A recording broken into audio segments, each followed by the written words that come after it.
So good morning, my name's Roy Thompson. I head up MHA Carpenter Box Financial Advisors, and I think this is now the fifth series of At the Coalface, and I'm speaking with James Giblin again. For those who've not seen a previous episode, James is an investment manager at LGT Vestra. So we're just going to grab 5 minutes or so with him just to find out what the latest is in the investment world, I guess against some of the news that's coming through or has been coming through over the last couple of weeks. So I was reading over the weekend, we were just looking at the GDP figures, which would appear on first reading quite negative. I think the UK GDP figure for 2020 down 9.9%, some connotation about how the UK has performed against other international economies. James, I don't know what your view might be about GDP. I'd guess that's sort of rearward looking, and from an investment perspective, you might be forward looking. Yes, definitely, Roy, and morning to you as well. Yes, the GDP figures are a bit scary, I guess. That's the kind of figure we just haven't seen before. But in many ways, it was expected. The UK was hit particularly hard because we're a very service-led economy. Some of the more manufacturing-led economies in Asia and the more developing world were just not hit as hard. They're very much focused on manufacturing, which held up a lot better. But the positive of that is looking forward, as we do return to normal, our GDP figures have a lot more to bounce back from. Yeah. So there are some positives. It's not a surprise to us. We were expecting these really poor figures.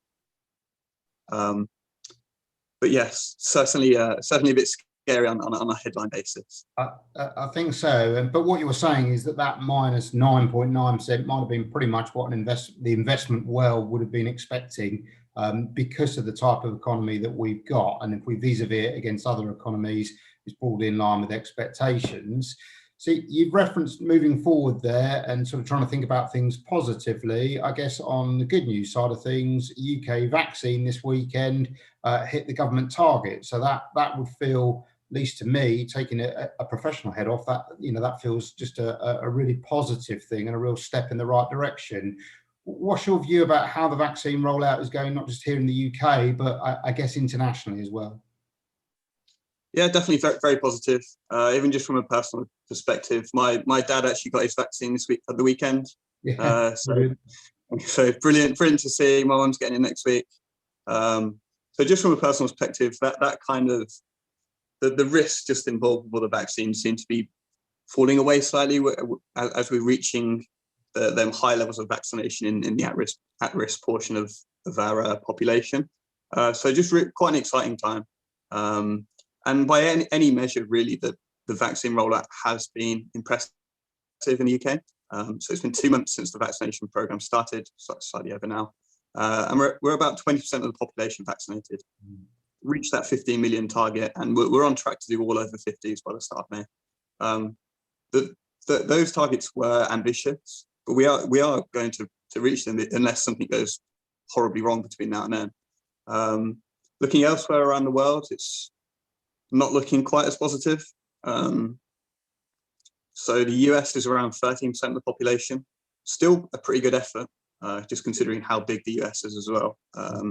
That's quite positive there, although there have been a few headlines just being quite negative on the US, but 13% is still pretty good effort. I think one that's interesting to think about is Israel. So Israel is really the leader in the world at the moment. Small population of around 9 million. They agreed a deal with Pfizer to share a lot of the data. That's why they were able to get their hands on such a high amount of vaccine quite early on. So 60% of their population have now been vaccinated. The early signs have been really encouraging. The over 60s who've received the vaccine first, the daily cases for them has almost halved, whilst under 60s, it's only fallen by around 18%. So there really are some positive signs in there. And I think people will look to Israel to see, I guess, maybe not necessarily the future for our economy, as they're still a bit different, but just how the vaccine rollout affects case rates. So really interesting one there. Looking elsewhere in the world, so Europe has been probably the most disappointing, just because it's the the biggest laggard in the developed world. A lot of the issues there were slow to start. They argued a lot about liability with the vaccine, with the manufacturer.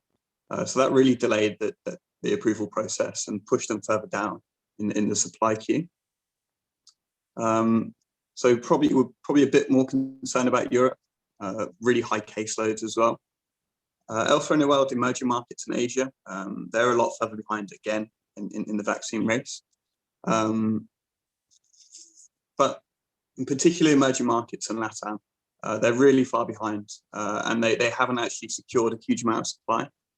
Latin America as well also has a lot of political events this year. South and Central America have a lot of elections, so that's an area we're not particularly positive on. We've shown that in our portfolios as well, moving away from EM more into Asia, in particular China, which does lead me on to China quite well. So they're probably one of the few Asian countries that has their own vaccination program, so their own vaccine. They've also secured a good amount of supply. So reasonably positive on China. I guess it would be a huge logistics issue for China as well, though, just because of the sheer number of people. So I can imagine that's a challenge in its own right. It's definitely a challenge. They have secured, so they secured 100 million doses from BioNTech, which sounds huge, right? But when they've got a population of, what is it, 1.5 billion, it's a bit of a drop in the ocean. There's also issues around supply. And one of the big issues is producing enough vials for the to actually put the vaccine in. So there have been some issues there. They were hoping to produce, I think it was 1.4 million a day of their own vaccine, and they're less than half of that. So that's probably one of the biggest risks in terms just looking forward. So both supply issues, and then the second one, which you will probably hear a lot of news and a lot of noise in the media about, are the various strains. Obviously, it is a worry. There's been various studies on a smaller scale showing some vaccines are less effective. But there's been no conclusive evidence really here, and it does suggest that vaccines are still effective, maybe less so, but still effective. Yeah. So they're probably the two risks that we see looking forward. Supply issues in terms of the rest of the vaccine rollout, particularly across Asia, and to some extent Europe. But yeah, is it likely the supply issues as time goes by will ease? The manufacturing process improving, the speed of dealing with the logistics, setting up the supply chains, all of those sorts of things. Are there any risks in there that we can foresee that might slow things down, or do we just naturally accept that over a period of time things will speed up and improve from the supply perspective? So you would imagine it as they improve logistics, improve their supply chain, those kind of issues will ease. There are some issues around the actual raw materials, which may be a bit harder to solve. But ultimately, these issues should iron themselves out. That's taking a more optimistic view. Yeah. So from an investment point of view, then the vaccine rollout a real positive thus far, and I guess has supported largely positive markets since the turn of the year. And the view would be that the quicker or if it continues at the pace that we've seen so far, then that would remain fairly positive for investment markets. For a bounce back on things like GDP, but just internationally, an improvement from an economical point of view. There might be some particular areas, you mentioned Latin America, which might be a bit of a laggard over the longer term with the rollout of the vaccine, and that's something to watch over time. Yes, definitely. I think there's a good quote by the Bank of England Governor Andrew Bailey, just referring to the UK economy as a coiled spring. That spring may not bounce back as quick as we want, depending on how quickly we open up. But there is a lot of pent-up demand there. People will want to go out and have their holidays and eat at restaurants. The holidays might be in the UK, but there is this pent-up demand that needs to be spent. So that service sector could bounce back quite quickly.